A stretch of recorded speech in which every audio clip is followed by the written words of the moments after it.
Assalamualaikum warahmatullahi wabarakatuh. Bismillahirrahmanirrahim. Tabarakalladzi nazzalal furqana ala 'abdihi liyakuna lil 'alamin nadhira. Allahumma shalli wa sallim wa barik ala sayyidina Muhammadin wa ala alihi wa sahbihi asma'in, amma ba'du. Yang sangat kami hormati Staf Khusus Menteri BUMN Bapak Arya Sinulinga. Ini ada Pak Aryo, ada Pak Bima, dan ada beberapa pejabat dari BUMN, juga teman-teman dari BUMN, semua pekerja, semua yang ikut menangani BUMN yang saya hormati. Di sini juga ada PJ Bupati Rembang yang saya hormati, Bapak Imam. Saya ini tidak tahu kalau Pak Aryo itu pejabat BUMN. Tahunya saya itu pengikut Gusmi. Jadi ini bagian dari ya agak-agak kecelakaan itu. Jadi nggak mau khataman sendiri, nyuruh orang lain khataman. Itu khas pejabat itu. Jadi pejabat itu kalau punya karep itu biasanya gitu. Doa ya diorderkan, khataman juga. Ini makanya punya utang ini, harus kapan-kapan khatam sendiri. Jangan nyuruh orang lain apa? Khataman. Beliau sendiri mungkin gak khataman kan? Tapi ini memang khas kiai ya. Jadi kalau di dunia khas kiai itu meskipun pejabat, kalau di depan kiai itu ya harus tetap kayak santri. Beliau beberapa kali ke sini dan tidak dengan status sebagai pejabat, sebagai santri. Saya tadi ngasih tag atau takbir dalam bahasa pondok supaya nanti diserahkan kepada putra-putra Gusmi bahwa tradisi yang beliau lakukan itu sudah benar sesuai referensi atau rujukan-rujukan kitab yang ada di beberapa pesantren. Saya sedikit cerita tentang hubungan pejabat dan kiai. Dulu Imam Malik itu ngarang kitab namanya Al-Muwatta. Itu dikarang 16 tahun. Jadi bisa dibayangkan, dikarang orang yang sangat alim, masih ngarangnya dalam waktu 12 tahun. Ditirakati, disolati, diteliti, diulang lagi sampai 16 tahun. Saking populernya kitab itu, seorang presiden, kalau dulu era khilafah ya, itu minta supaya Imam Malik datang ke istana mengajarkan Al-Muwatta ke putra-putra Harun Ar-Rasyid. Ini saya agak muji sisi benarnya Pak Aryo. Apa kata Harun Ar-Rasyid ketika didatangi ajudan presiden? Al-ilmu yu'ta la ya'ti. Ilmu itu disoani, bukan yang soan. Jadi ini ya agak benar lah, BUMN ini sudah benar ini, mau datang ke sini. Tapi jangan hitung utang. Saya pernah datang Gus, nanti kapan-kapan kau yang datang. Nah, itu enggak ikhlas kalau itu. Itu ngawur sekali itu kalau singkat cerita, Harun Rasyid itu datang. Imam Malik itu orang yang sangat menghormati ilmu, sehingga beliau duduk di atas, di sofa di atas. Karena Harun Rasyid itu presiden, khalifah, beliau ngiranya itu dipersilahkan duduk setingkat Imam Malik. Akhirnya beliau duduk berdampingan dengan Imam Malik. Kata Imam Malik sebelum ngaji, di mana-mana orang ngaji itu harus sopan, nggak boleh orang ngaji setara dengan gurunya. Turun Imam Harun Rasyid turun terus awar santri-santri. Baru Imam Malik mau mulai ngajar. Suatu saat Imam Malik itu datang ngurus KTP, datang ke istana. Kata Harun Rasyid, kenapa engkau tidak minta supaya kami yang ngurus? Kata Imam Malik, saya kalau urusan negara itu rakyat, sehingga saya daftar ya antri. Tapi kalau urusan ilmu, kamu santri saya. Jadi orang dulu itu sudah profesional.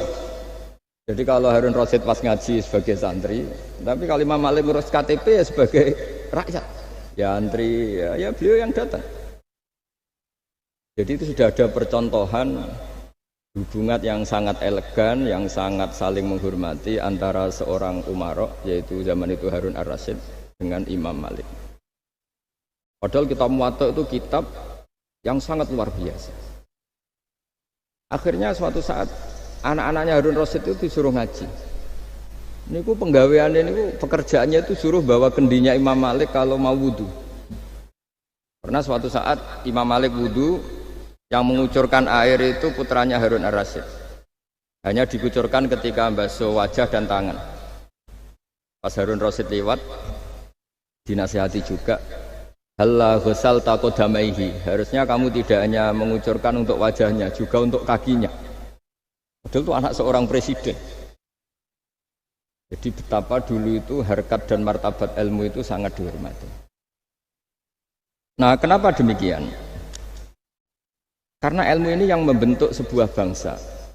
Jadi kalau kita berpikir jernih ya, oke kita ada BNN ya, polisi yang nangani narkoba, terus ada beberapa jabatan atau institusi negara yang bisa mengawal kecurangan, misalnya ada KPK, ada BPK dan sebagainya. Tapi tanpa masyarakat dibentuk kiai dan dibentuk norma-norma agama, itu capek. Mayoritas orang tidak mencuri, itu ya barokahnya dididik kalau mencuri itu dosa, kalau nanti masuk neraka. Sebelum ada KPK dan BPK, itu orang tidak nyuri ya sudah banyak. Karena memang nggak nyurinya itu faktor agama, bukan karena takut KPK. Artinya tanpa agama, tanpa nilai-nilai norma, itu nggak bisa kebayang Indonesia. Karena orang nanti nggak maksiatnya atau nggak salahnya itu takut aparat, bukan takut Tuhan. Makanya kalau guyonan anekdot khas itu, ada orang melanggar rambu-rambu, ketangkep polisi. Kamu tidak tahu kalau ini larangan? Ya tahu Pak. Kenapa tetap melanggar? Karena tidak tahu Bapak di sini. Itu menunjuk polisinya. Itu khas Indonesia. Jadi kalau nggak melanggar itu karena takut aparat, bukan karena kesadaran hukum. Tapi kalau urusan rambu-rambu itu seperti itu. Tapi kalau urusan orang tidak zina, tidak maling, tidak korupsi, itu hampir mayoritas orang Indonesia itu karena takut azab Allah atau takut dosa. Sehingga di desa terbelakang yang nggak terjangkau polisi atau di daerah-daerah yang sangat terpencil, itu perilaku leluhur, yaitu tidak nyuri, tidak zina, tidak apa, itu ya tetap jalan. Karena mereka memang dididik oleh agama. Sehingga keinginan kita terbesar adalah bahwa sesuai konsep Imam Ghazali, al ulama wal umara tau'amani. Jadi ada sinergi lah antara ulama dan umara. Dulu biasa raja-raja itu ngaji sama ulama. Tapi ulama juga biasa antri di kerajaan untuk ngurus administrasi negara. Jadi beliau-beliau ya bisa sebagai rakyat, tapi juga sekaligus sebagai guru. Karena beliau-beliau ini orang-orang yang bisa menanggalkan egonya. Lalu kenapa kerajaan dulu itu begitu kuat? Ada contoh paling populer dalam mengelola negara, yaitu Umar bin Khattab. Itu Sayyidina Umar bin Khattab. Itu bajunya, jubahnya itu ada 12 jahitan, saking jeleknya itu. Jadi saking jeleknya itu 12 jahitan. Ada pernah seorang kiai yang cerita ketika Baitul Maqdis itu ditaklukkan oleh pasukan Umar, itu beliau harus naik unta dari Madinah sampai Yerusalem karena kerajaan yang ditaklukkan itu membayangkan Umar itu seorang presiden, seorang khalifah, pasti wah. Itu ternyata pas sampai gerbang Yerusalem itu Umar itu yang nuntun unta. Karena ketika unta itu hanya satu, sama pengawalnya bilang, saya mau naik unta asal gantian.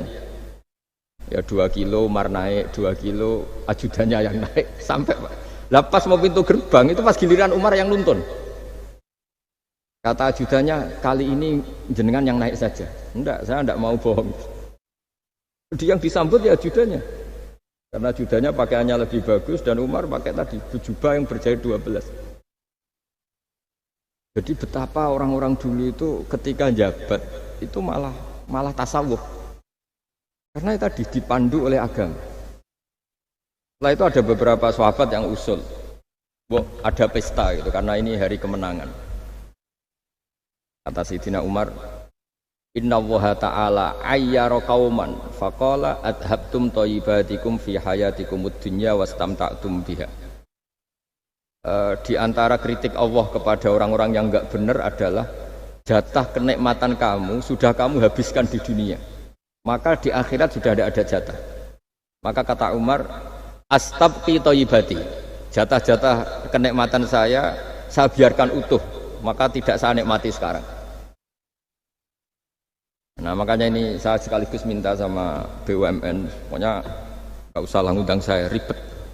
Selain ribet ya soalnya ngaji saja. Nah ini jadi kiai itu ya bingung. Ya sering dihormati orang, dicucuk, kadang disangoni. Kalau kadang ya mikir nak jatah kontak terus piye. Makanya saya tuh ya sering ngebis, ya biasa saja hidup saya. Karena saya tidak ingin jatah saya ini habis. Tapi kadang-kadang orang itu ingin berlebihan menghormati kiai. Saya berkali-kali bilang, ketika ada orang menghormati saya itu yang repot saya. Yang menghormati benar karena menghormati kiai, tapi kiainya yang masalah kan. Kalau tidak bisa ngelola hatinya jadi tamak, jadi ribet. Makanya ini kan ya sudah, saya tetap sebagai kiai ngajarkan ikhlas. Makanya guyonan di kitab-kitab dulu, kalau ada orang cantik sowan kiai itu kata kiainya, saya yang bingung. Kamu melihat saya ibadah, saya melihat kamu masalah. jadi tapi kalau kiainya agak soleh ya enak, sama-sama seneng kan. Masalahnya kita ini soleh, paling enggak berusaha soleh lah. Ya jadi kalau Pak Aryo sowan sini itu dia benar sudah sopan lah sama kiai, beliau pejabat sopan. Saya yang masalah kan. Misalnya saya ke Jakarta terus ingat Pak Aryo ingin difasilitasi, saya kan jadi repot. Makanya kemungkinannya kecil kalau saya ke Jakarta tak hubungin itu kecil dan tidak perlu tersinggung. Saya selama ini ya sering ke Jakarta ya biasa. Saya hampir per 3 bulan atau 4 bulan datang ke pondoknya Pak Kures. Ya jarang hubungi pejabat. Ya sudah kalau mau ngaji aja. Nah, kenapa saya menekankan ikhlas? Karena ini kan acara khataman. Di antara pokok dari ajaran Quran adalah wa ma umiru illa liya'budullaha mukhlishina lahuddin. Jadi kalau sudah berani beragama ya kita harus ikhlas. Dan saya berkali-kali bilang, ikhlas itu mudah. Harus dilatih. Saya berkali-kali memberi analogi itu gampang sekali. Lama sekali kita bilang kalau yang putih itu putih. Lama sekali kita bilang yang hitam itu hitam. Itu tidak ada yang gaji. Kenapa kita mengatakan tembok ini putih? Karena memang putih. Kenapa orang mengatakan peci itu hitam? Ya karena memang hitam. Itu tidak ada yang gaji dan semuanya ngomong seperti itu. Tapi pas Anda ngomong Allah itu Tuhan, minta masuk surga. Pas hubungan dengan Tuhan itu selalu tidak ikhlas. Padahal kita biasa ngomong hakikat ini ikhlas. Kita ngomong tembok ini putih ikhlas, ngomong peci hitam itu. Pas ngomong kalau Allah itu Tuhan minta surga. Padahal bedanya apa? Hanya sama-sama ngomong mengatakan sesuatu yang nyata. Jika saya berkali-kali bilang dan ini akan saya kampanyakan sampai saya mati. Di antara gejolokan Allah sama orang soleh. Jadi orang soleh itu nanti juga digojlok sama Allah. Kenapa kamu nyembah saya? Karena saya ingin masuk surga ya Allah. Yang satu ditanya, kenapa kamu nyembah saya? Karena saya takut neraka ya Allah. Berarti kalau saya ada bikin surga, ada bikin neraka, kamu tidak nyembah saya. Ya udah gitu Gusti tempat nyembah jenengan. Tapi kadung keliwat alasannya itu. Makanya saya itu tidak pernah bilang ke anak saya gini, kamu harus syukur karena bapak dapat pekerjaan. Tidak pernah saya. Kamu harus syukur bapak punya uang, tidak pernah. Nanti syukurnya nunggu bapak punya uang. Kalau nggak punya uang nggak bapak, ribet. Maka ini yang bupati, yang pejabat tidak usah syukuran bapak naik pangkat, bapak direktur BUMN. Nanti kalau enggak sudah pensiun sudah syukurnya hilang.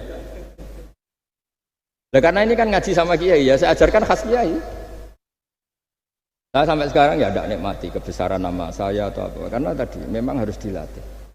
Kalau kita bisa mengatakan putih itu ikhlas, tanpa tekanan, tanpa imbalan. Kenapa pas mengatakan Allah Tuhan harus minta surga?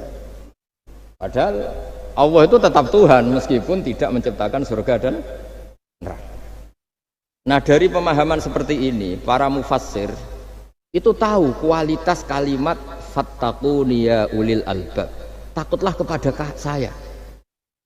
Jadi kualitas kata fattaqun naro sama fattaquni itu bagi orang-orang hakikat lebih takut kalimat fattaquni. Kata orang-orang tasawuf neraka itu nanti, itu pun kita tidak mesti masuk. Tapi kalau Allah sekarang pun sudah ada. Jadi kalau cara berpikir orang tasawuf gini, Ini karena Pak Bima mesti gak pernah belajar tasawuf, karena belajarnya nyari uang gitu. Makanya ini tak ajari cari tasawuf. Tadi sudah tak gojlok. Harus ngapalkan Quran katanya.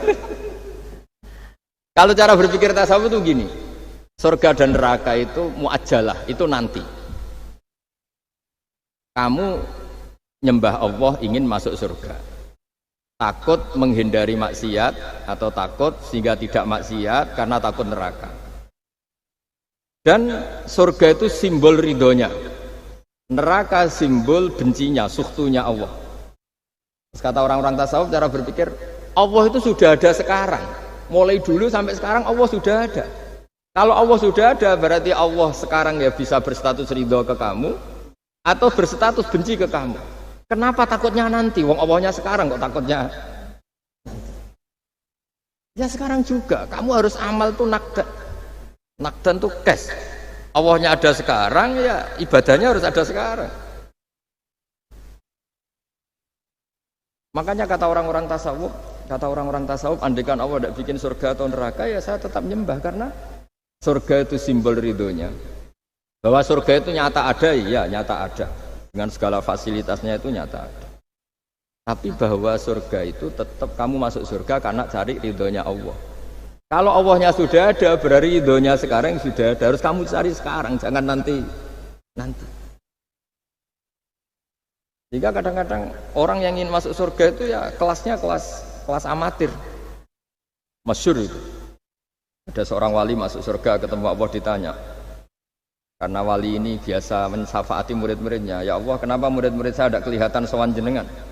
Murid-murid kamu ingin masuk surga karena ingin makan enak, punya bidadari cantik-cantik itu di sana. Tapi mereka lupa saya. Jadi akhirnya di surga tapi nggak ketemu Tuhan. Karena inginnya ya sudah trauma punya istri jelek, cerewet. Banyak loh orang yang masuk surga itu yang agak kacau. Enak sudah surga, nanti di sana nggak usah sholat, nggak usah puasa. Jadi sholat yang sekarang udah gak problem. Jadi banyak itu orang-orang Islam yang Islamnya mungkin imannya amatiran.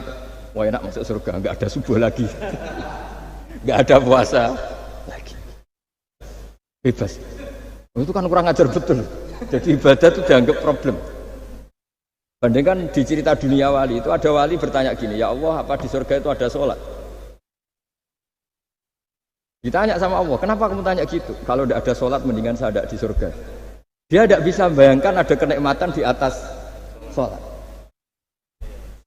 Nah kalau jenengan kan nggak bisa bayangkan kalau di surga masih disuruh sholat. Sampai sekarang aja kita tahu berhentinya sholat itu kapan. Kalau sampean tanya gitu, kalau ingin berhenti sholat nggak wajib, majnun. Jadi orang gila langsung nggak wajib. Jadi artinya harus dilatih ilmu-ilmu tasawuf seperti ini supaya hidup itu nyaman. Hidup itu nyaman. Dulu Pak Imam ini ada Pak PJ Rembang. Itu dulu ada seorang raja didatangi ulama. Gimana cara saya tidak nikmati jadi seorang raja? Ulama itu nasihatinya gampang. Dia omongin gini Pak Aryo. Pak Raja kalau kamu di Sahara, di padang Sahara, kemudian Anda kehausan. Kalau tidak minum satu gelas air Anda mati. Apakah? Terus kemudian yang punya air bilang gini, kamu tak kasih air, tapi syaratnya kerajaannya kasihkan saya. Kamu kasihkan apa milih mati? Wah ya milih dikasih air, mendingan nggak jadi raja tapi hidup. Terus la tafrah bimulkin la yusawi kak samain. Kamu jangan bangga dengan satu kekuasaan, dengan satu kerajaan yang nilainya sama dengan segelas air. Akhirnya dia terjadi raja yang soleh karena ternyata apa? La yusawi kak samain, tidak sama atau ya nilainya itu masih. Nah, kita yang rakyat yang tidak jabat, misalnya masyarakat, itu ya harus berpikir gitu. Orang tidak jadi bupati tetap hidup, nggak jadi pegawai BUMN tetap hidup. Tapi kalau nggak minum air itu mati. Dan rata-rata rakyat itu bisa minum air. Artinya apa? Kita dan mereka itu sama-sama punya nikmat yang pokok, yaitu sadur rumki, nikmat yang bisa mempertahankan kehidupan. Jadi nikmat selain itu tidak pokok. Sehingga orang itu bisa jadi wali, jadi Ini resep jadi wali. Jadi wali itu udah harus tirakat dalail, terus gak pernah makan nasi itu enggak, itu keberatan. Jelas sebagai ibu nggak mau itu, mesti nggak mau itu, mesti nggak mau. Itu. Ya nggak mau ya nggak bakat, jadi udah pasti nggak mau. Karena ini saya tahu banyak tentang beliau. Pak Aryo itu bin selamat dulu, abahnya itu ditobatkan Gusmi, dimengertikan agama oleh Gusmi. Karena beliau ingin tetap mencintai kiai, korbannya saya karena Gusmi meninggal, terus mahabbahnya diarahkan ke saya. Tapi saya berdoa supaya diarahkan ke banyak kiai lah, supaya saya tidak jadi objek sasaran ya. Nanti juga repot ini. Saya itu sering disewani orang dari Kalimantan, Sulawesi, saya ingin idolakan jenengan, saya ingin dekat dengan jangan. Ya sudah lah, pakai kiai lokal di sana aja. Jadi sampai tidak ganggu saya, terus kiai lokal di sana juga tidak mahjub oleh saya, kata saya. Saya teruskan ya. Jadi dulu para raja itu dilatih oleh ulama, termasuk dilatih begitu. Kamu punya kamar 1000, kalau tidur per 5 menit ganti kamar, karena eman sudah dibikin kok nggak dipakai. Nggak juga, punya kamar 1000 yang dipakai hanya 1. Ngapain punya 1000 yang dipakai hanya? Punya baju 1 lemari, yang dipakai hanya 1. Apa mentang-mentang bajunya 5 terus pakai rangkepan sampai 5. Punya mobil 5 yang dipakai ya 1. Jadi orang dulu itu dilatih sebegitu. Sehingga dulu itu tidak ada raja kecuali punya penasehat. Zaman belum Islam ada resi, kalau setelah Islam ada ulama. Sehingga mereka bisa menertawakan kerajaan. Maksudnya dianggap biasa.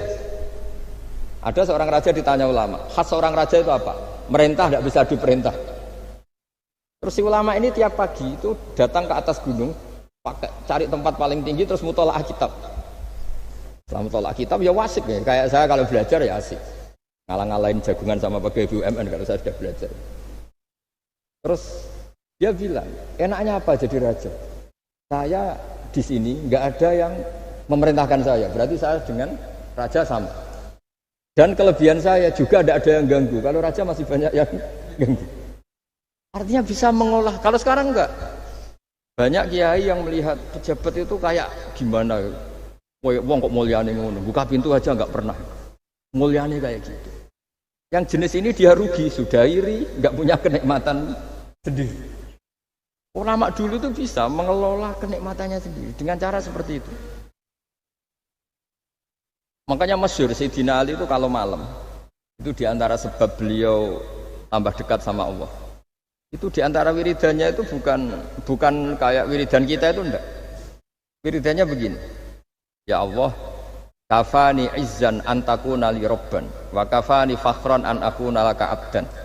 Saya sebagai manusia ini sudah sempurna, punya Tuhan engkau, Tuhan yang maha dahsyat, maha top. Kayak apa nyesalnya saya kalau punya Tuhan yang hanya sebuah batu, hanya pahatan batu, atau Tuhan yang mati, atau Tuhan yang kelaparan. Wa kafani fakhran an akuna laka abdan, dan saya ini bangga karena jadi hambamu. Jadi orang dulu itu nyembah Allah itu tidak harus dengan kalimat subhanallahu akbar, tapi punya kesimpulan yang menjadikan mereka ini nyaman dengan Allah. Abu Yazid Al-Bustami itu diangkat jadi wali setinggi-tingginya itu diantaranya itu kalau wiridan bilang gini, ya Allah kenapa engkau ngasih makan saya, ini aneh. Kenapa engkau ngasih minum saya itu aneh. Di mana-mana orang memberi itu ada kepentingannya. Misalnya majikan bayari karyawan karena ada kepentingannya. Malah kalau di fikih itu agak absurd. Fikih itu hubungan suami istri itu agak kacau kalau dalam fikih. Lelaki itu tidak wajib nafkah istrinya kalau tidak ngasih. Jadi kayak agak-agak transaksi. Dan istrinya punya hak nggak mau diajak kalau nggak dikasih nafkah. Jadi makanya dulu Mbah Mun itu kalau ngajar saya fikih itu ngajari wong perhitungan. Maksudnya wong ambek bojo kok perhitungan. Tapi di mana-mana hubungannya orang tuh begitu. Wong kenal kiai, nak orang meloro kiai diatur ngene iki ora marem. Singkat cerita Bu Yazid itu tuh, ya Allah engkau zat yang luar biasa. Engkau tidak butuh saya tapi ngasih saya. Ini fenomena aneh. Di mana-mana orang ngasih itu ada kepentingannya, apalagi pilkada. Wah, itu tambah banyak kepentingan. Artinya dia bisa mensifati Allah dengan cara yang enggak kebayang orang lain. Allah itu tidak butuh kita. Tanpa kita sudah jadi Tuhan, tapi ngasih kita. Apa ya Allah alasan kau mengasihi saya? Engkau tidak butuh saya. Di mana-mana orang ngasih itu kan karena butuh. Misalnya kamu ngasih anak, apapun alasan ikhlas Anda ini karena nyaman. Anak ini menjadi hiburan. Tetap seneng ya. Ada unsur kamu itu dapat timbal balik. Setidaknya seneng. Atau ngasih rival politik kamu, setidaknya ya karena safety lah kata tadi Pak Aryo. Enggak berontak teman-teman. Pokoknya ada kepentingan. Tapi Allah ini zat yang nggak punya kepentingan, kemudian tetap ngasih. Dari situ terus dia punya cara mencintai Allah. Jadi wali-wali dulu itu punya cara untuk mencintai Allah. Dengan cara seperti itu. Makanya ada wali yang nangani orang-orang macam-macam. Kayak Gusme itu masyhur, beliau nangani orang fasik, orang macam-macam. Dulu itu ya ada seorang wali itu jadi wali karena beli narkoba. Tapi bukan untuk diminum, untuk dimusnahkan. Tapi kalau sekarang nggak mungkin karena narkoba harganya sudah miliaran, triliunan. Kalau dulu mungkin. Jadi ceritanya itu kampung dulu kan terpisah-pisah oleh gunung oleh apa. Singkat cerita si wali ini setiap ada bandar narkoba dulu pakai Homer. Homer kalau dulu arak. Dibeli sama dia. Dibeli terus setelah agennya pergi dilarungkan pokoknya dibuang. Begitu terus. Suatu saat si pengedar narkoba ini heran. Kampung situ itu selalu tak kirimin Homer kok gak ada yang mabuk. Tapi dibayar cash. Malah si orang ini meninggal wani. Ternyata dia tidak ingin kampungnya itu mabuk. Sehingga dicegat di jalan supaya Homer ini tidak sampai ke kampung. Nah, sekarang kan tidak mungkin narkoba semahal itu. Tapi apapun itu kembali ke ulama dan umaro. Alhamdulillah di Indonesia itu ulama ya mati-matian supaya generasinya tidak terlibat narkoba dengan cara ditakutkan neraka. Umaro juga melakukan itu dengan cara ditakutkan penjara. Ini yang kita sama-sama ulama wal umaro tahu aman. Kita kerjasama dengan kapasitas masing-masing. Jadi penting sekali ngaji seperti ini supaya kita tahu bahwa khazanah-khazanah kita tentang dekat sama Allah itu macam-macam. Ini khusus ijazah ini sama Pak Bima Pak Aryo itu. Dulu Kiai Hamid Pasuruan terkenal wali. Dan di antara wiridan Dzikrul Filin ada beberapa kata yang dari Kiai Hamid. Jadi Dzikrul Filin itu kalimatnya utamanya dari Gusme Mbah Ahmad Siddiq, tapi ada beberapa kalimat yang dari Kiai Hamid Pasuruan. Saya tahu banyak lah karena bapak saya juga temannya Gusme dan mbah saya kandung sepupu sama Mbah Hamid. Itu kalau ada orang sepuh-sepuh Pak Bima kayak jenengan Pak Aryo disuruh ngapalkan Quran, ya mereka protes. Masa saya hafal Pak? Sudah lah pokoknya ngapalkan. Ada yang 2 juz mati, 1 juz mati, karena ya sudah sepuh. Suatu saat ada ulama yang tanya, kenapa Pak Hamid? Biar kamu dalam perjalanan di dunia tercatat ini bercita-cita hafal Quran. Jika kalau mati berstatus man salaka thariqan yaltamisu fihi ilman sahalallahu lahu thariqan ilal jannah. Orang yang mati berorientasi ingin ngaji. Tapi kalau kamu tidak punya orientasi ngaji kan di otak kita andaikan direkam Allah. Coba hati kita andaikan direkam Allah. Ingin kaya, ingin punya gunung, ingin punya alpat, ingin punya ini itu. Coba kalau itu nanti disetel di akhirat. Tapi kalau kamu ingin ngapalkan Quran kan setidaknya pas disetel udah keren. Ingin hafal Quran, meskipun tidak hafal-hafal gitu. Ingin hafal itu, tapi meskipun nanti kalau malaikatnya drengki ditambahi meskipun. Tapi insya Allah malaikat tidak ada yang drengki.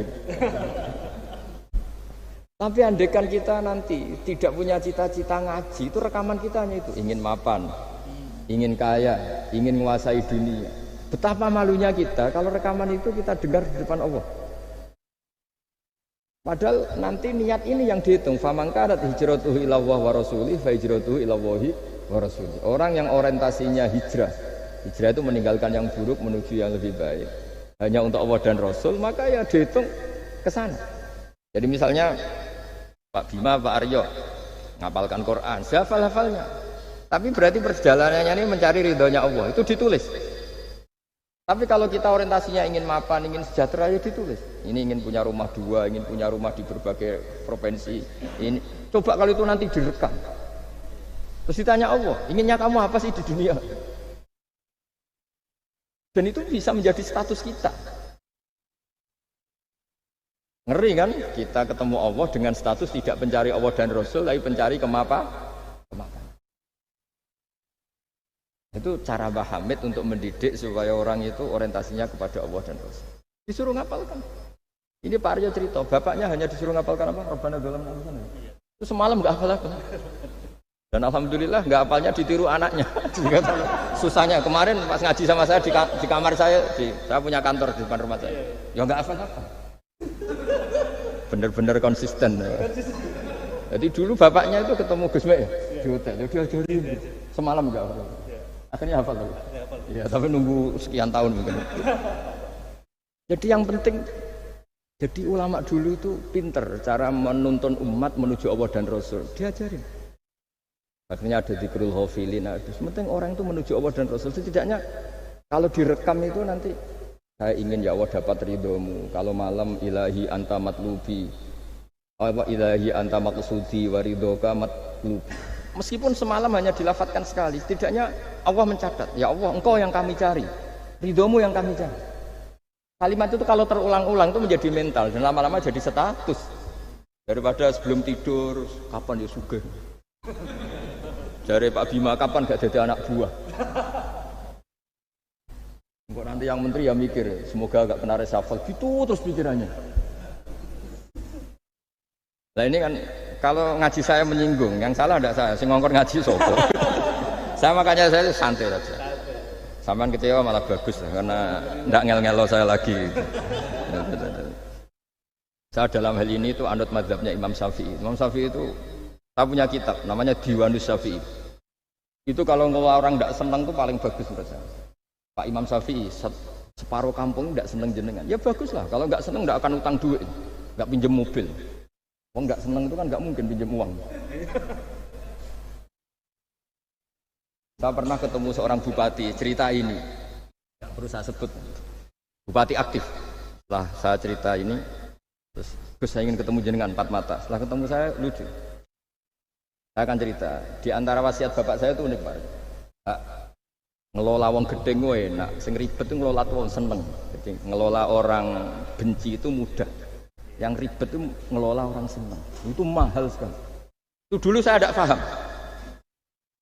Bareng kenal wong seneng ngel-ngel no. Nah sing ra seneng kan sudah selesai. Akhirnya Imam Syafi'i dan separuh kampung ini tidak seneng jenengan. Ya bagus lah. Mereka tidak akan utang saya, minta tolong saya. Artinya orang dulu itu jadi yang seneng dikelola untuk teman kebaikan, yang nggak seneng dianggap menjadi harga itu murah. Singkat cerita terus bupati ini datang ke saya cerita. Yang jelas gak bupati Rembang, gak ada pesantren. Cerita di bawah beduk. Cerita, iya Gus. Rival politik saya ketika saya kalahkan itu selesai. Tapi mitra politik nanti saya kira barbar. Jadi orang dulu itu segampang itu ngelola kehidupan. Artinya yang seneng ya penting, kita butuh mitra. Yang gedeng ya nggak apa-apa lah. Barokahnya gedeng itu tidak ganggu anda kan. Asal sing gedeng aja dukun santet ribet itu kalau nanti. Ketika Imam Syafi'i diceritain orang yang tadi nyium tangan jenengan, yang sama jenengan diluk hormat, di luar itu memaki-maki jenengan. Kata Imam Syafi'i, baguslah. Berarti saya wibawa, di depan saya tidak berani. Jadi beliau seenteng itu melihat dunia. Jadi orang dulu itu makanya mereka gampang jadi wali karena radhiyallahu anhum wa radu an. Jadi orang yang melihat Allah itu sudah ridho ya sudah. Nabi Musa itu kekasih Allah, kalimullah. Itu orang Israel. Itu yang gedeng yo ngel-ngel no, yang seneng yo ngel-ngel no. Malah paling ribet kalau ngadepi orang Israel. Singkat cerita Nabi Musa itu bilang gini, ya Allah, kasih saya ijazah. Yang dengan ijazah itu orang terbungkam semua, tidak bisa ngeritik saya, tidak bisa mencibir saya, tidak bisa ngata-ngatain saya. Jawabnya Allah itu lucu. Ya Musa, hadza syai'un lam asna'hu li nafsi, fa kaifa asna'hu bika. Aku pangeran sing salah paham akeh, pemen aku kuwi mau nabi. Aku iku pangeran sing salah paham mbek aku akeh. Jadi saya ini Tuhan. Yang cara pandang tentang saya keliru itu saja banyak, apalagi kamu. Mestinya saya yang terbebas dari disalahpaham. Padahal Nabi Musa aku itu pangeran, udarani anak di pucu, ono sing darani aku fakir, ono sing darani aku kikir, macam-macam. Orang Yahudi itu kalau rezekinya baru sempit itu bilang ini Tuhan kikir sekali. Sampai takut sampai Allah qala alladziina qalu inna Allaha faqir. Artinya pejabat juga gitu, kalau salah kebijakan juga dihujat. Ini tidak mensejahterakan rakyat. Itu kalau lapor Allah jawabannya gitu, kamu pejabat salah pahami ribet, saya Tuhan saja disalahpahami. Jadi orang dulu itu segampang itu ngelola hubungan dekat dengan Allah. Jadi pakai rasa. Jika Kiai Hamid Pasuruan itu ngijazai orang-orang sepuh, ada yang dikasih wiridan, disuruh ngafalkan, nggak hafal. Tadi nanti misalnya mati kok belum hafal, statusnya ini penghafal wiridan, kan bagus. Daripada ngapalkan saya ingin punya rumah kayak yang di Singapura, berarti Anda menghafalkan bentuknya, pernak-perniknya. Bila perlu Anda menghafalkan nomor arsiteknya siapa. Masa Anda hafal tentang cari ridhonya Allah, hafal bangunan milik orang lain, dan bayangkan punya. Kalau Anda mati pas seperti itu, berarti tujuan kamu ya untuk seperti itu. Itu famangkana hijratuhu ila dunya yusibuha aw imra'atin yang kihuha fa hijratuhu ila ma hajara ilaih. Jadi nanti kita mati itu distatuskan sesuai komitmen kita ingin apa, itu status kita.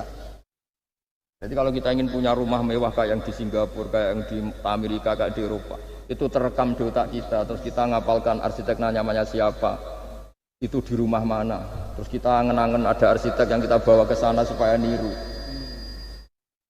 Untuk kita loh, untuk pribadi, nggak tahu saya kalau nanti untuk negara, nanti dibantah BUMN. Untuk negara gimana? Mungkin masih mendingan kalau untuk negara. Kalau untuk pribadi, singkat cerita akhirnya kiai-kiai dulu itu bikin gerakan hafal Quran sama orang-orang sepuh yang jelas secara lahir tidak akan. Tapi butuhnya adalah ini sudah punya perjalanan menuju ini. Menuju ini yang nanti menjadi status. Jadi misalnya Pak Imam ini PJ Rembang beberapa kali ngaji misalnya. Statusnya gitu. Ini ngaji sama Gus Baha, ini ngaji sama siapa. Ditulis, dan itu statusnya karena keinginannya memahami itu. Ya dunia sambil lewat saja. Tapi kalau kebalikannya, urusan dunia detail, arsiteknya siapa, bangunan gini habis berapa, kalau kurus rupiah berapa, untuk pribadi. Itu detail. Pas urusan ngaji sekenanya, kadang sampai punya guru aliran sesat apa nggak tahu karena pas urusan akhirat sekenanya, akhirnya sedapatnya. Ternyata ada guru, ada kiai tapi dukun. Saking sekenanya urusan akhirat, tapi kalau urusan dunia makanya banyak orang ditipu oknum ya, oknum yang sebenarnya agak kiai tapi ngaku kiai, sebenarnya dukun. Itu saya kadang ya senengnya itu betapa mereka diingatkan urusan dunia nggak pernah ketipu, kok urusan akhirat ketipu. Berarti apa? Urusan dunia detail, urusan akhirat nggak detail. Sampai dukun bermacak kiai saja sudah bisa nipu. Sementara kontraktor asing yang mau nipu tidak bisa karena dia ngerti detail jejak rekamnya apa gitu. Tapi kalau nyari kiai kenanya. Ini tidak nyindir, ngomong fakta. Ya, cobalah itu diangen-angen lagi. Terus ini yang terakhir, ini khusus pada teman-teman saudara-saudara kita yang nangani khatamannya Gusme. Saya tadi ngasih naskah ke Pak Aryo supaya sampai ke beliau-beliau. Saya yakin beliau-beliau sudah punya, tapi supaya ini tambah mantap bahwa kita saling menguatkan. Ini saya baca ya. Ini kitab yang dipakai referensi tim lajnah penerbitan mushaf Arab Saudi dan seluruh dunia, termasuk saya. Jadi tradisi khataman kita, tadi kan kita bicara khataman. Ya saya ulang lagi, tradisi khataman kita itu kan justru ditutup dengan wa ulaika humul muflihun. Ya. Jadi tidak minal jinnati wan nas, tapi diakhiri wa ulaika humul muflihun. Jadi khataman kita misalnya minal jinnati wan nas, biasanya yang baca Quran terus baca Fatihah, terus awal Baqarah sampai wa ulaika humul muflihun. Nah tujuannya adalah supaya kalau khatam itu memulai lagi.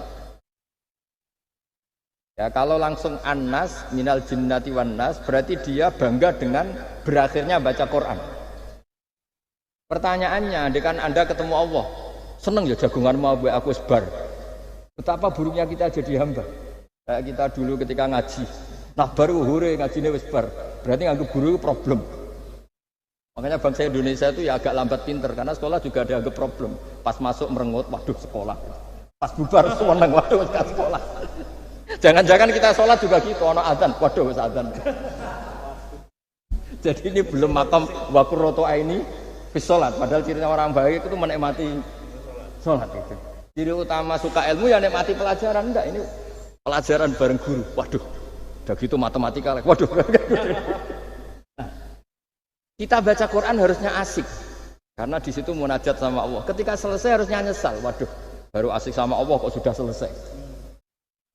Dan Allah punya alasan untuk menyalahkan kita. Karena kita misalnya baru seneng-senengnya pacaran misalnya. Kan tidak mau akhir. Kenapa pas seneng Allah seneng berakhir? Nanti kalau kamu ditanyakan gitu tidak bisa jawab. Nah, pakai analogi itu makanya jangan pernah merasa akhir kalau baca Quran. Minal jinnati wan nas, terus baca Fatihah, terus memulai lagi. Wa ulaika humul muflihun. Sebagai bukti ya Allah, ini khataman sementara. Tapi saya akan berlanjut lagi, terus dimulai betul. Jika ijazah kiai-kiai kuno kalau orang haji atau umroh itu supaya kuat haji lagi, kalau ijazah kiai kuno itu sederhana. Disuruh ngomong gini, "Bah, Ka'bah, ini saya mau pulang, miliki rumah. Nanti kesini lagi." Dah ya gitu. Sudah, Pak. Jangan setelah selesai ibadah haji seneng karena mau pulang. Berarti ibadah dianggap problem, rumah dianggap segala-galanya. Jadi itu ada filosofinya. Nah, ternyata tradisi seperti itu mudawwan. Mudawwan itu dibukukan. Ya saya baca ini di kitab Ghisun Naf'i karangan Imam Waliwah As-Sofakusi. Saya baca saja. Nanti yang ngerti bahasa Arab biar diartikan sendiri, yang nggak ngerti nanti saya bantu. Takmilun. Nah, ini khusus para hafid tadi yang ikut khataman, mohon didengarkan. Takmilun. Fi masaila tata'allaku bil khotmi. Al-ula sabatan nasu anil maki min riwayatil bazi wa kumpul wa ghairihima annaman qara'a wa khotama ila akhirin nas qara'a al-fatihata ilal muflihun min awalil baqarah wasa al-amalu bihada fi sairi biladil muslimin. Jadi mulai dulu kalau orang khataman itu ya An-Nas, Fatihah, terus wa ulaika humul muflihun. Dan cara seperti itu wasa al-amalu bihada fi sairi biladil muslimin. Semua negara dunia ya sama seperti itu. Hanya tradisi yang dilakukan bapak saya sampai semua guru-guru kita, guru Quran, termasuk yang di Jantiko dulu, sama si dulu namanya Jantiko, lama-lama mantap ya.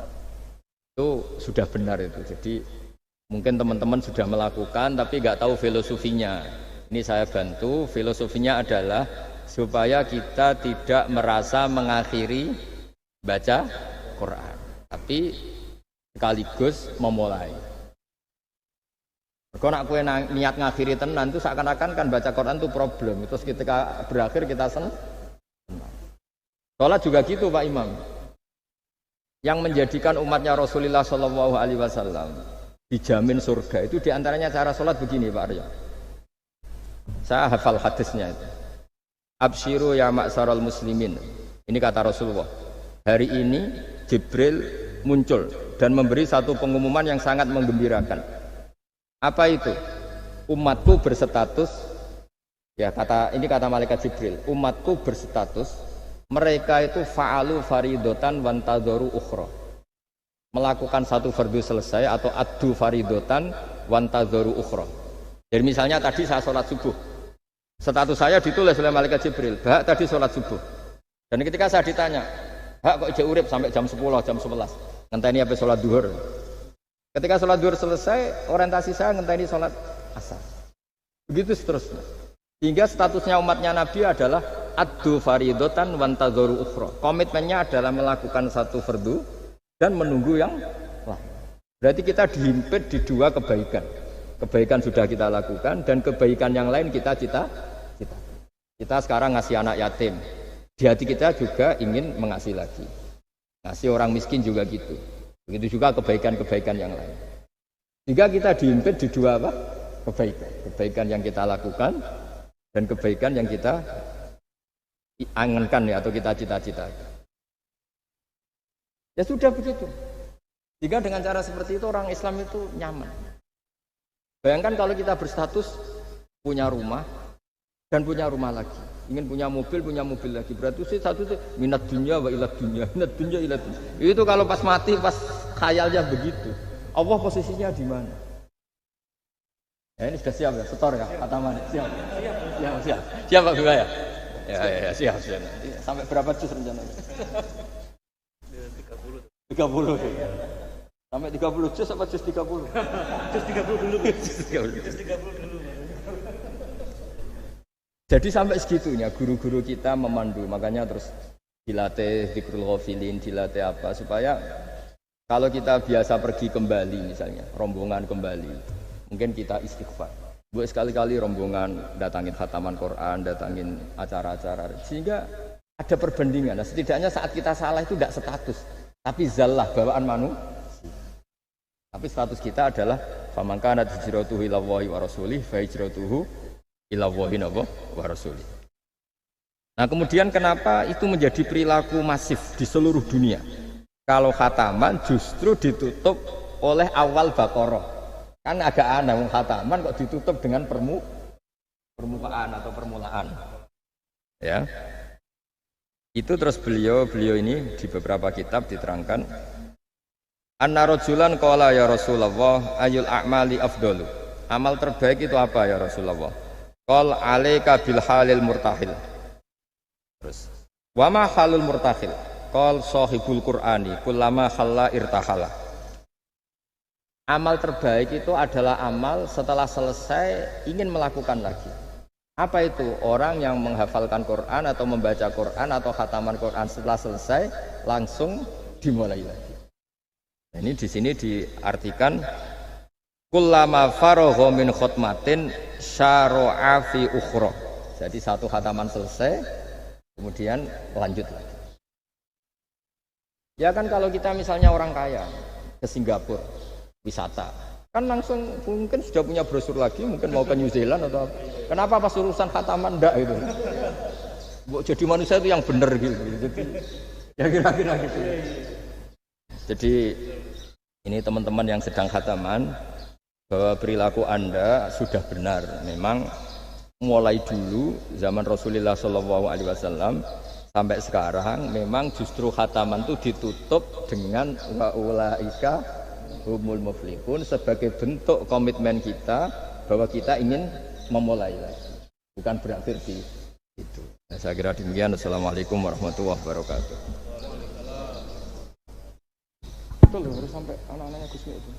Terima kasih Gus Baha atas segala tausiahnya. Alhamdulillahirabbil alamin. Banyak hal yang bisa kita dapatkan dari tausiah beliau.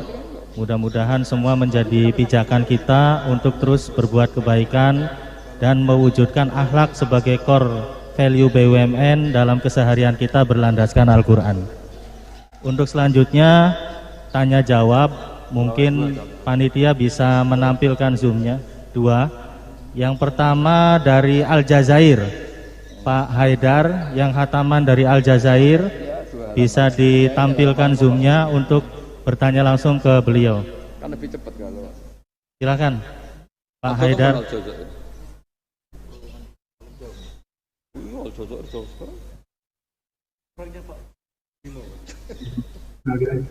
Izin Gus, ini proyeknya Wijaya Gus, Pak Bimo yang Aljazair. Iya. Ini paling semangat kan. Silakan Mas Haidar dari Aljazair. Ya. Langsung saja ditanyakan ke beliau, Pak Haidar.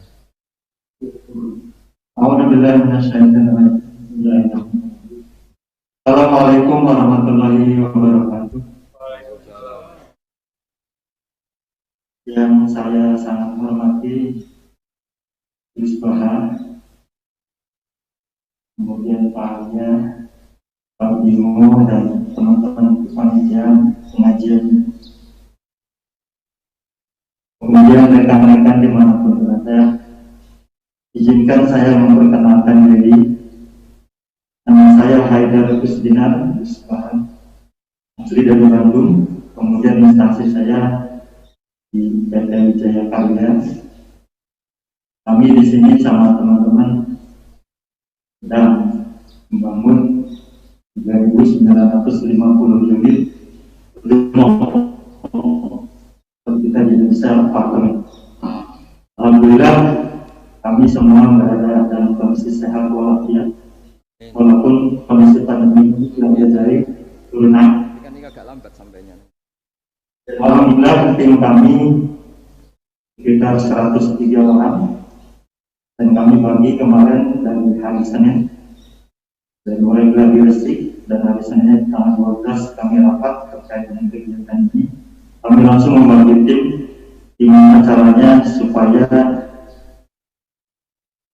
rekaman ini semua bisa merasakan atau bisa semua lokasi, karena di sini ada 3 lokasi, ada di Air Depla, ada di Kemis Miliana, sama di El Haras ke barat, 4 lokasi.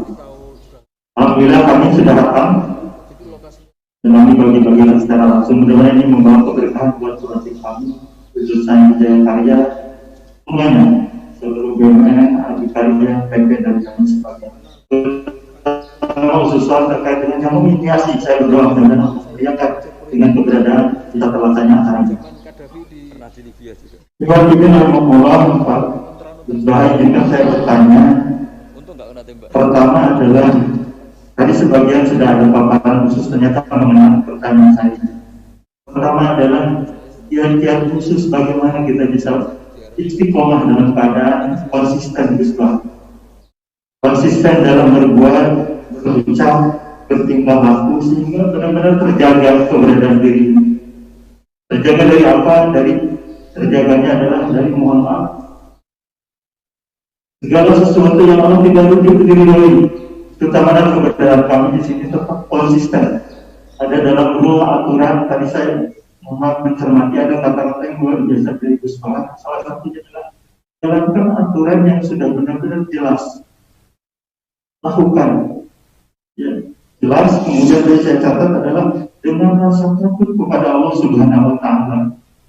Ini yang saya coba cermati, ternyata inilah salah satu jawaban yang mungkin. Kita ingin hal-hal yang lain mungkin Gus Baha mohon arahan dan terkait dengan poin-poin yang lain mungkin bisa mengenai kepada kami yang hadir di tempat ini. Khususnya adalah tetap ada dalam konsisten, ada dalam aturan Allah Subhanahu Wa Taala. Kedua, pertanyaan kedua adalah bagaimana caranya agar senantiasa kita ini rindu kepada Allah dalam kondisi apapun, Gus Baha. Terutama adalah kerinduan bertemu dengan Allah Subhanahu Wa Taala dan bertemu dengan Rasulullah Sallallahu Alaihi Wasallam. Ini dua pertanyaan yang mohon maaf mungkin bisa mewakili kami yang ada di sini, jauh dari keluarga, kemudian jauh dari anak istri, dengan kondisi seperti ini. Karena kadang-kadang kita kalah dengan kondisi yang ada, yaitu rasa takut melebihi rasa takut kepada Allah Subhanahu Wa Taala. Itu mungkin Gus Baha pertanyaan kami yang ada di sini. Kami di sini jam 3 subuh, Gus Baha, perbedaan dengan Indonesia adalah 6 jam. Karena tadi jam 2 subuh sudah standby dan teman-teman sudah mempersiapkan. Alhamdulillah hari ini pada kesempatan baik ini ternyata kami sudah bisa menjalankan dan bareng-bareng bersama teman-teman. Sekarang membawa hatur nuhun. Assalamualaikum warahmatullahi wabarakatuh. Warahmatullahi wabarakatuh. Terima kasih Kang Haidar. Mungkin pertanyaannya curhat ini Gus. Jadi yang pertama, beliau ini muhibinnya Gus Baha, jadi langsung kita tayangkan supaya bisa face to face begitu dengan Gus Baha. Yang pertama yang ditanyakan mengenai bagaimana kunci istiqomah Gus. Tentunya dalam hal kebaikan dan menyebarkan kebaikan-kebaikan di sekitar. Yang kedua, bagaimana caranya meningkatkan atau keluar dari situasi atau permasalahan apapun itu. Mungkin itu Gus. Mungkin mohon pencerahannya. Enggak, tafsirnya jiran sendiri. Itu yang kita catat Gus. Ini kesurupan nih. Silakan Gus. Ya, terima kasih Mas Haidar. Bismillahirrahmanirrahim. Kalau rumus istiqomah paling mudah itu kata Imam Nawawi dalam kitab Al-Majmu', itu adalah keputusan ilmu. Kalau keputusan nafsu itu kita nggak mudah istiqomah. Imam Nawawi mencontohkan begini, misalnya habis maghrib kita istiqomah baca Yasin. Itu cara pemaknaan itu baca Yasin itu kebaikan. Sehingga nanti kalau kita batalkan karena anak kita sakit atau karena ada orang tua kita sakit, kemudian kita ke rumah sakit mengantarkan, ini juga tidak mengganggu istiqomah baca Yasin. Karena maknanya adalah baca Yasin kebaikan, ditinggalkan untuk kebaikan yang bentuknya lain. Jangan seperti istiqomah versi ghairu ahlil ilm yang dikatakan orang-orang yang tidak ahli ilmu. Sehingga kadang cara berpikir, ya tetap maca Yasin senajan to makmu wis kejet-kejet gitu. Nah, itu akhirnya kan kayak Islam itu jadi sadis. Jadi demi istiqomah meninggalkan ibadah sosial. Maka banyak ulama mengatakan istiqomah itu ya kebaikan ke kebaikan yang lain, kebaikan ke kebaikan yang lain. Makanya saya bilang istiqomah itu adalah keputusan ilmu. Itu kata Imam Nawawi. Sehingga dalam banyak hal saya beri contoh. Hidup ini baik apa enggak? Ya baik, karena hidup ini menjadi mazru'atul akhirah. Referensi kita masuk surga dan neraka itu berdasar kehidupan sekarang ini. Berarti hidup ini spesial. Kita surga ya diputuskan ujian di kehidupan ini, neraka juga iya. Berarti kehidupan ini spesial. Tapi suatu saat kita pasti mati, dan mati itu baik enggak? Ya baik. Baiknya di mana? Ya kamu sudah tidak bisa maksiat lagi. Sehingga Nabi itu cara berdoa itu indah sekali. Allahumma ahyini ma kanatil hayatu khairan li wa tawaffani ma kanatil wafatu khairan li. Allahumma ij'alil hayata ziyadatan li fi kulli khairin wal mauta rohatan li min kulli syarrin. Segampang itu Nabi melihat kehidupan dan mati. Mengajarkan kita, tentu mengajarkan kita. Ya Allah, jadikan hidup ini, anggap saja saya ini masih menambah budi-budi kebaikan. Kalau saya mati, anggap saja ini berakhirnya semua maksiat saya. Mungkin sekarang kita ada zina, mungkin sekarang kita ada korupsi, tapi potensi itu tetap ada. Yang bisa mengakhiri potensi itu apa? Ya mati. Maka mati itu tidak problem bagi orang-orang baik. Kalau sampai anggap problem berarti agak kurang baik. Jadi sehingga ya hidup itu ya biasa, mati. Saya ini termasuk kiai muda yang nggak mati takut mati, ya biasa. Hidup ya mau, mati ya mau, ya biasa aja. Karena begitu indah ajaran Nabi. Ij'alil hayata ziyadatan li fi kulli khairin wal mauta rohatan li min kulli syarrin. Dan kalau ada kematian berarti anggap akhir dari segala keburukan. Maka berkali-kali saya ngomong, orang-orang alim dulu itu sudah pinter. Kalau ada badan narkoba, penjahat mati, itu tetangganya tetap disuruh bilang, ini orang baik dia saksikan dia. Tetangganya protes semua, baiknya di mana orang nakal gitu. Padahal kiainya bilang baik kan sudah mati, tidak bisa apa-apa sudah. Artinya ada sisi kebaikan dalam kematian, yaitu segala keburukannya, bahkan potensi keburukannya menjadi berakhir. Jadi masalah nikmat juga gitu. Orang berharap bisa hidup itu sesuai rencananya. Tapi ketika dapat musibah tidak siap. Tapi apa panduan Nabi? Ajaban li amril mu'mini inna amrahu kullahu khairun. In asobatun na'ma syakara fakana khairan lah.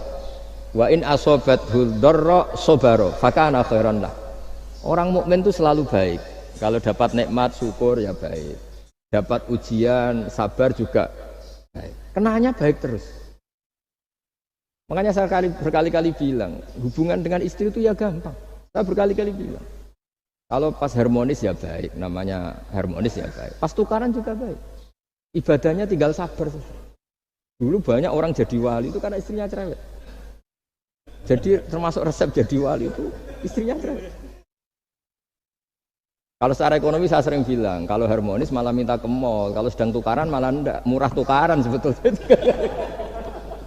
Artinya orang dulu itu ngelola kehidupan itu gampang sekali. Bodoh juga gitu. Saya pernah ada civitas akademika dari UGM cerita saya.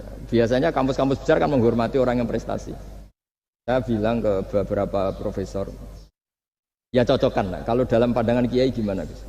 Ya anak-anak yang nggak pinter itu ya bagus. Barokahnya nggak pinter masuk desa-desa tertinggal, akhirnya menghidupkan di desa tertinggal.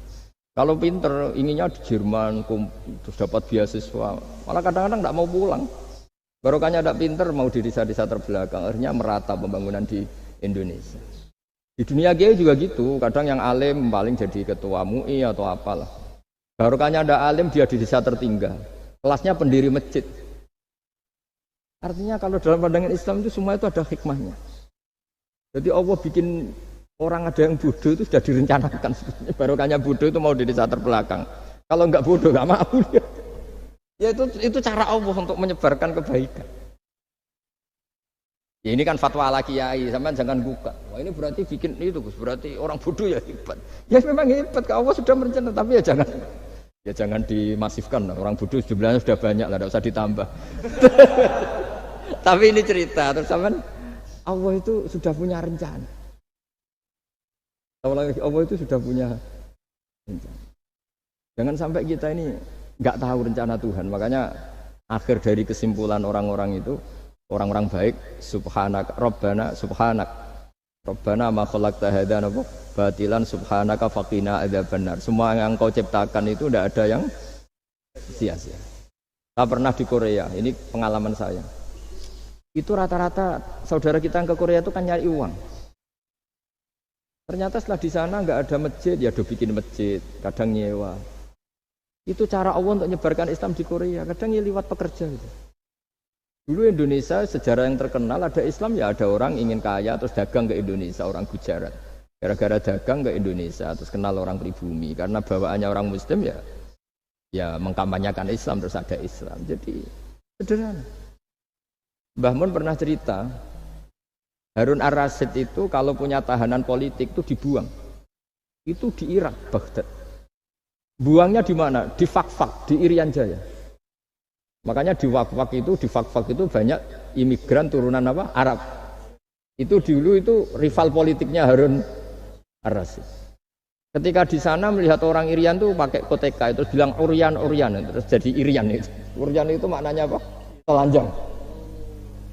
Jadi bahasa Arabnya telanjang itu apa? Urian itu telanjang, jadi Irian ya. Itu ya barokahnya buangan politik ya, tapi bukan tahanan kriminal, tahanan politik dibuang di sana, kemudian ada Islam di sana. Itu cara Allah. Begitu juga Islam di Eropa, kadang dibawa mahasiswa yang dulu ketika di Indonesia agak kepikiran jadi kiai. Barokah kuliah di Eropa malah jadi kiai, mereka nggak ada saingannya. Nggak ketemu saya lah kira-kira gitu. Kalau di sini kan nggak bisa jadi kiai. Artinya sudahlah Allah itu nggak usah diajarin gitu. Makanya Allah pernah ngendikan kul atu alimuna wa bidinikum. Aku itu pangeran, ora usah warai carane beragama. Nah kita sekarang ini beragama tapi ngajari Allah. Harusnya Islam tuh gini ya Allah. Pangeran mbok warai. Makanya rata-rata dunia ulama itu dunia minum ide di bab itu. Karena harus yakin agama ini milik Allah pasti diurus Allah. Allah tidak usah diguruin gitu. Tapi kalau kita kan nggak ingin punya konsep organisasi apa, forum apa untuk mengembangkan apa, ya itu bagus lah namanya ikhtiar itu. Tapi kalau di dunia ulama itu malah enggak. Karena Allah punya cara sendiri untuk menyebarkan. Ya coba yang membawa Islam ke Amerika itu orang imigran. Di Eropa juga sama, apalagi di Prancis ya, itu kan imigran Aljazair rata-rata. Makanya Mas Haidar ini dari Aljazair.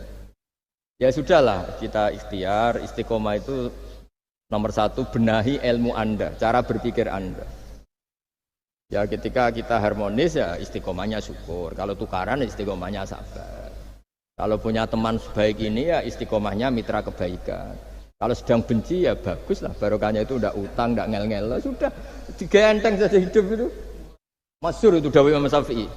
Man ahsana ilaika faqad qayyadaka. Wa man asa ilaika faqad atlaqaka. Orang yang berbuat baik kepada kamu sebetulnya itu mengunci kamu, mengikat kamu. Kamu ini kalau Pak Aryo terlalu baik sama saya, yang susah juga saya. Kalau nanti anaknya kawin, resepsi gak diundang saya gak enak. Tapi kalau dia agak-agak jahat sama saya, gak tekos, serah peduli. Ini kan pantas. Jarno. Jadi saya kalau ada orang terlalu baik sama saya sudah mulai mikir ini ya, ribet kan. Makanya saya termasuk kiai yang ada orang baik ya biasa aja karena tak anggap ini ke depan kurang baik gitu. Tapi ya saya seneng ya, namanya ukhuwah Islamiyah seneng ya. Tapi tidak seneng-seneng banget kayak orang yang nggak punya perhitungan. Waman asa ilaika faqat atlaqaka. Orang yang berbuat buruk kepada kamu, sebetulnya dia membebaskan kamu. Enggak mungkin kan orang yang sedang ngeneng kamu, terus utang kamu, enggak mungkin kan pinjam mobil, mungkin enggak? Apalagi titip, tolong dong saya dikasih pekerjaan BUMN, enggak mungkin. Yang minta-minta gitu pasti yang baik sama kamu. Jadi ilmu Kiai itu sampai segitunya. Makanya kita harus syukur khazanah yang diajarkan guru-guru kita luar biasa. Man ahsana ilaika faqad qayyadaka. Wa man asaa ilaika faqad atlaqaka. Siapa yang berbuat baik sama kamu, sebenarnya dia mengunci kamu. Kamu tuh harus ada sekian etika kan? Iya, kalau zaman saya belum kenal Pak Arjo, belum sering kesini, saya cuek aja. Pas sering kesini terus bilang, Gus, saya mau ngaji ini, wah apa nolak gak enak. Cara pertama kesini langsung gitu, wah enggak lah kamu siapa kenal aja enggak. Ini agak bener kenal, aduh ribet. Tapi saya maafkan. Nah ini cerita mazhabnya Imam Syafi'i. Makanya hubungan suami istri kalau sedang harmonis malah saling curiga. Ada apa ini kok baik? Saking susahnya nyari baik ikhlas itu sehingga kalau Bupati juga gitu, ada orang kok terlalu baik, mesti mikir ada apa ini. Artinya gini, kalau kita dengan ilmu itu ngadepi sesuatu enteng saja. Barokahnya misalnya Mas Haidar di Aljazair, saksinya banyak. Kalau kita tidak pernah ke sana kan saksi sujud kita hanya Indonesia. Nanti kalau Mas Haidar ketemu Allah kan keren. Kamu pernah sujud? Pernah Gusti. Saksinya Indonesia dan Aljazair. Karena bumi yang tempat kita sujud menjadi apa? Saksi. Semakin sering kemana-mana saksinya semakin banyak. Sehingga dalam waktu sholat itu ada aturan disunatkan untuk sholat sunat itu tempatnya berganti-ganti atau bergeser-geser karena saksinya tuh kayak apa? Bahkan ada yang ekstrim sampai nggak mau pakai sajadah. Saksi sajadah itu tidak meyakinkan, mendingan keramik. Sampai segitunya ada yang ekstrim gitu. Kan lebih keren. Kalau sajadah kan hanya selembar kain. Ya, tapi nanti sajadahnya kan bilang, saya tidak bisa berdiri sendiri tanpa ada bumi. Akhirnya mau tidak mau buminya akan ikut bersaksi. Terus yang terakhir gimana? Sudah gitu ya? Ya tadi itu kan dengan cara pandang seperti itu kan selesai sendiri. Misalnya Anda baru umpatin tetangga atau anak buah atau pimpinan kan pakai mazhab Syafi'i. Bagus lah. Karena ya tadi kalau kurang baik kan fakot atlaqo membebaskan kamu.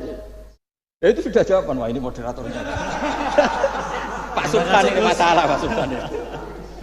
Baik, terima kasih Mas Haidar. Jadi nanti kalau kurang jelas bisa diputar YouTube-nya. Yang penting kuotanya cukup dan wifi-nya kenceng begitu ya Gus ya. Terima kasih. Selanjutnya karena satu pertanyaan. Satu lagi. Minta tolong panitia bisa disambungkan ke yang khataman di Aceh. Kalian aja sama yang Merauke ya. Tapi satu pertanyaan saja singkat. Jangan punya cita-cita misalnya ingin bikin nggak disampaikan. Itu status Anda.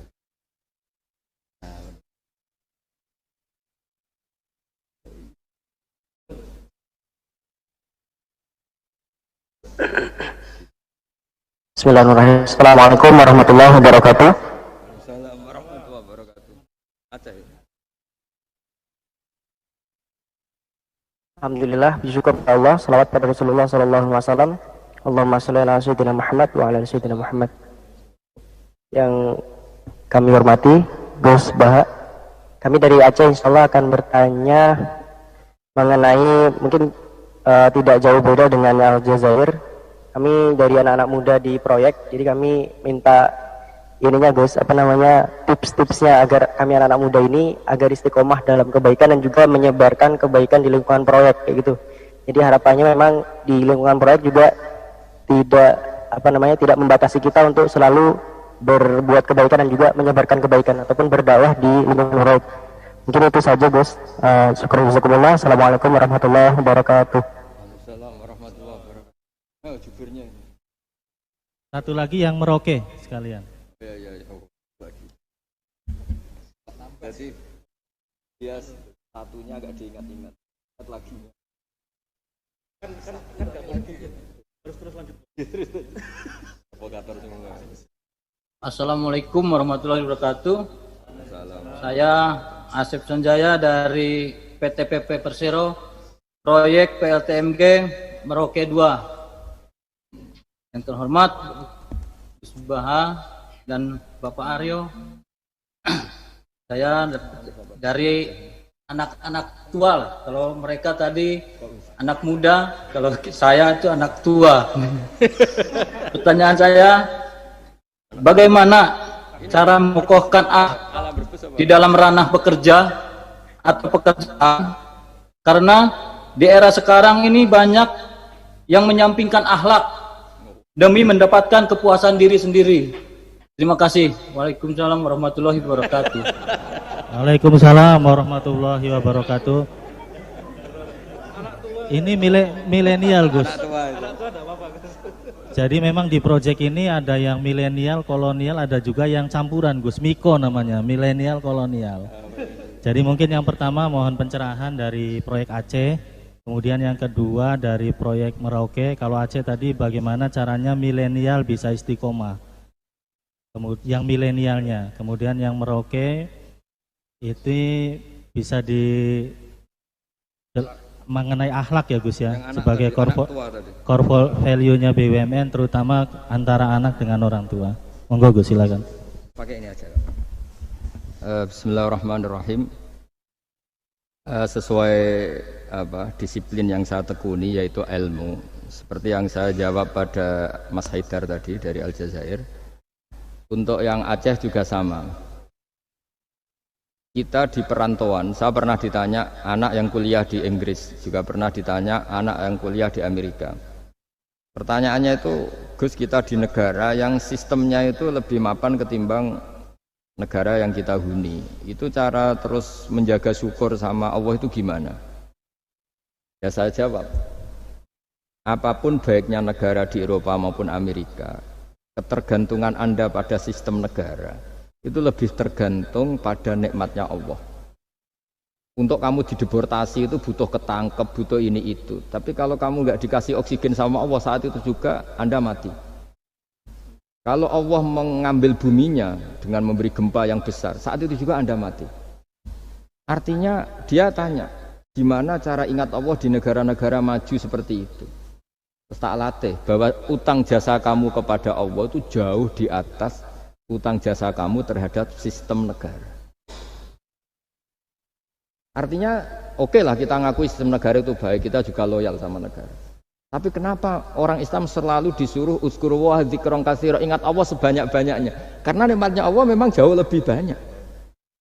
Kita dapat uang BLT itu ada prosedurnya, setidaknya dimiskinkan dulu, didaftar dulu. Tapi kalau dapat oksigen sekarang juga, kita tidak pernah setor miskin sama Allah, sudah dikasih. Kita pakai buminya Allah, tidak setor kebutuhan dulu, status apa, langsung dikasih, langsung pakai, nggak bayar lagi. Nah, semakin kita berpikir seperti itu, maka utang jasa kita kepada Allah semakin banyak. Akhirnya dengan demikian kita fasih, kita mengatakan alhamdulillah, melafadzkan alhamdulillah. Jika di surat Waqiah, Allah melatih kita seperti itu. Nahnu khalaqnakum falaula tusaddiqun. Yang menciptakan kamu itu kita, saya, maka kamu harus begini. Yang menurunkan hujan itu saya, kata Allah, kami. Kamu harus bersyukur. Bumi yang kamu huni, kata Allah, bisa saja setiap saat ayaksifa bikumul ard. Bumi yang kamu huni, yang kelihatannya kokoh, setiap saat bisa likuifaksi. Air yang kamu minum, bisa saja setiap saat ya ghauron. Ghauron itu qul ara'aitum min asfaha ma'ukum ghauron. Dengan melihat seperti itu, bumi yang kita huni ternyata enggak posisi aman. Setiap saat Allah bisa membuat likuifaksi. Nah, dengan cara seperti itu kita akan tahu betapa ketergantungan kita kepada Allah Subhanahu wa taala, sehingga mudah ingat Allah terus menerus. Ya, dengan cara tadi baca wiridan-wiridan yang diajarkan guru-guru kita, termasuk yang ada di kitab-kitab Dzikrul Ghafilin dan sebagainya. Nah, yang untuk anak tua tadi juga sama seperti itu. Meskipun di bumi Papua, kalau kita ingat, itu pasti ketergantungan kita pertama pada Allah taala. Makanya Allah itu mengancam untuk orang yang tidak ingat kepadanya, ancamannya itu ekstrim. Malam yardho bi qodoi walam yaskur na'mai. Ini hadis lengkapnya. walam yasbir ala balai falyatlub robban siwai wal yakhruj min tahti ardi wa samai. Siapa yang tidak ngakui saya sebagai Tuhan, kata Allah, enggak apa-apa, kata Allah. Kamu enggak ngakui saya sebagai Tuhan, kata Allah, enggak apa-apa. Tapi jangan nempat di bumiku. Itu bikinanku, enggak bikinan BUMN. Bumi itu enggak bikinan BUMN. Wah, itu aja sudah pusing, kamu diancam fal yakhruj min tahti ardi wa samai. Sudah, kamu enggak apa-apa ngakui saya ada Tuhan, enggak apa-apa, kata Allah. Tapi jangan nempat bumiku. Saya mau nempat di mana tuh? Kontrak gua ada. Ya gitulah kira-kira cara. Yaitu lagi-lagi saya bilang karena saya nekuni ilmu, ya saya jawab dengan cara ilmu. Ya, terus beberapa kiai dengan cara suruh ngelafatkan kalimat thayyibah tertentu. Tapi itu pun nanti muaranya itu ilmu. Karena kalimat-kalimat itu menjadi baik dan berkualitas juga berdasar ilmu. Makanya saya bilang supaya mudah ingat Allah, caranya gimana? Semua yang kita pakai itu milik Allah. Maka terima kasih utamanya kepada Allah. Ya, saya kira demikian. Semoga ini barokah, barokatul ilm, terutama barokatul Quran. Assalamualaikum warahmatullahi wabarakatuh.